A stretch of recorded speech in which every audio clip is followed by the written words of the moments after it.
ನಮಸ್ಕಾರ ಗೆಳೆಯರೇ, ಜೈ ಕರ್ನಾಟಕ. ಇವತ್ತೊಂದು ಮ್ಯಾಚ್ ಆಯ್ತು. ಬಿ ಟೀಮ್ ಅಂದ್ರೆ ನಡೀತಿದೆ. ಅದರಲ್ಲಿ ತಿಲಕ್ ವರ್ಮಾ ಕ್ಯಾಪ್ಟನ್ಶಿಪ್ ಮಾಡ್ತಿದ್ದಾರೆ. Outstanding match. ವೈಭವ್ ಸೂರ್ಯವಂಶಿ ಒಂದು ಔಟ್ಸ್ಟ್ಯಾಂಡಿಂಗ್ ಮ್ಯಾಚು. ಏನ್ ಬ್ಯಾಟಿಂಗ್ ಆಡ್ತಾನೆ, ಏನ್ ಬೌಲರ್ ಹೊಡಿತಾನೆ. ಅವನು ಗ್ರೌಂಡ್ದಾಗ ಯಾವತ್ತಿಂತ ನಿಂತು ಅವತ್ತಿನ ಎಲ್ಲ ಬೌಲರ್ಗೆ ಟೆನ್ಷನೇ ಇದೆ.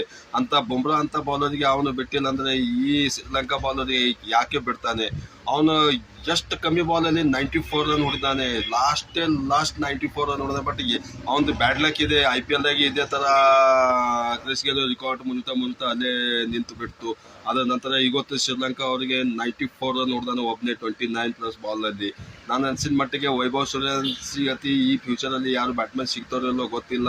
But outstanding performance Vaibhav Suryavanshi. Sri Lanka ಮತ್ತು ಇಂಡಿಯಾ ಮ್ಯಾಚ್ ನಡೀತಾ ಇದೆ. 377 ರನ್ ಮಾಡಿದ್ದಾರೆ ಶ್ರೀಲಂಕಾದವರು. ಲೈವ್ ಮ್ಯಾಚ್ ಆಡ್ತಾ ಇದ್ದಾರೆ. ಬಟ್ ಏನಾಯ್ತು ಗೊತ್ತಿಲ್ಲ.